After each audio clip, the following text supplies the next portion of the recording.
Robert, we talked last night, and your thoughts about the A&M class, and if you've got any late-breaking news, we'll certainly take that as well.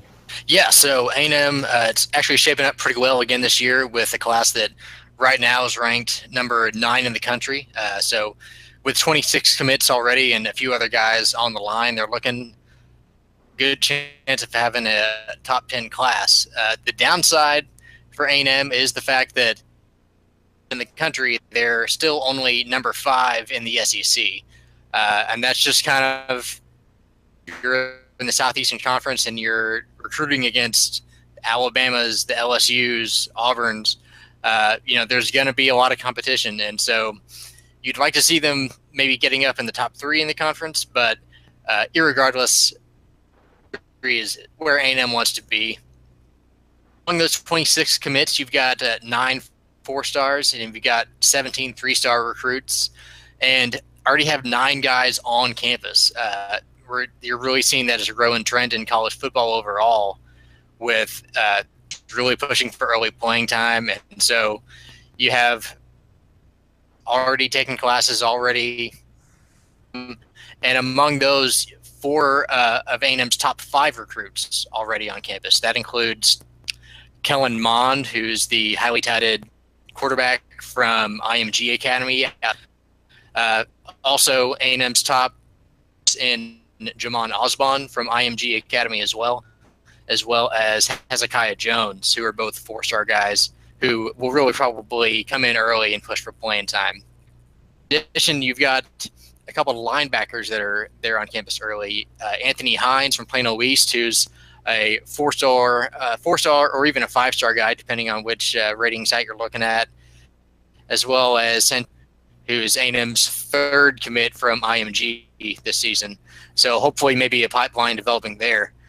But overall, just the trends in this class on the quarterback, he'll be coming in trying to earn that starting job right away. It's the 4th year in a row that A&M is going to enter the season likely with a first-time starter at quarterback. So still trying to find that replacement for actually going to maybe come in and be the guy for several years. So Mond will be pushing for that. Linebacker is going to be a big point of emphasis. You've already seen they've got 3 linebackers. I mentioned Hines and Martial. There's also Devondrick Johnson out of Dallas Kimball. And A&M's biggest area of need. For years, it's been the weakness of the defense, and the defense has been the weakness of the team. Really comprise what's probably A&M's best linebacker class since recruiting rankings have started. So all 3 of those guys said, if not challenge for starting positions, at least get moved into that linebacker rotation probably right away, because it's a place where, while A&M has numbers, they just really haven't had quality SEC linebackers, and it's really held not only the defense but the entire program back. Yeah, Texas A&M is you have entertained wide us. receiver, where A&M is really being the past few years, from Mike Evans and Ryan Swope when first came on board, to the past few years with Josh Reynolds, Ricky Seals-Jones, and Speedy Noyle. But they come into 2017 losing almost all of that production. Outside of Christian Kirk, the returning wide receivers in 2017 have a combined 9 receptions.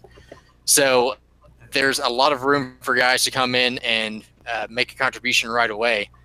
And Hezekiah Jones as well as Jamon Osborne are the 2 likely that and be day 1 contributors. It's really Texas-centric. You've got 19 of those 26 commits, and you've got, I think, then 3 from Florida, 2 from Louisiana, 1 from Oklahoma, and 1 from Washington, D.C., actually, which is interesting. It's actually the same school where Aaron Hansford came from, who was a 2016 commit for A&M. So maybe a pipeline developing there up in D.C. Very good depth-building class. You've got a few guys at the top who can come in and play right away. But the biggest thing for A&M is just really building up that 2-deep roster. And so having 26 commits right now, hopefully getting up to potentially even 30 by the time signing day comes around, because here over the next week, A&M has a few more guys that it looks like they're in good shape for, who are all on the defensive line.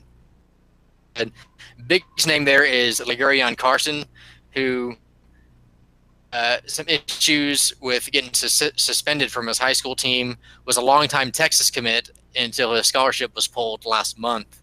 But A&M is looking like the leader for his services. And defensive end, you've got Brian Jones out of Baton Rouge, who A&M is in really good shape with. And at defensive tackle, Corey Bethley and Josh Rogers, who are both defensive tackles out of the Houston area. So it looks like A&M's leading to get their commits, if not on signing day, then over the coming week. So probably at least 30 commitments, potentially even more. I think they have room to take probably up to 32. Robert Barron's jumping on Mark Rogers TV for the first time from Good Bull Hunting last night. He comes back on tonight, and he's taken over Mark Rogers TV, which is a good thing. We've needed Aggies coverage here on Mark Rogers TV. As Robert mentions, Texas A&M with 26 total commits, 9th ranked in the country at this stage with 6 days until National Signing Day, according to 24/7.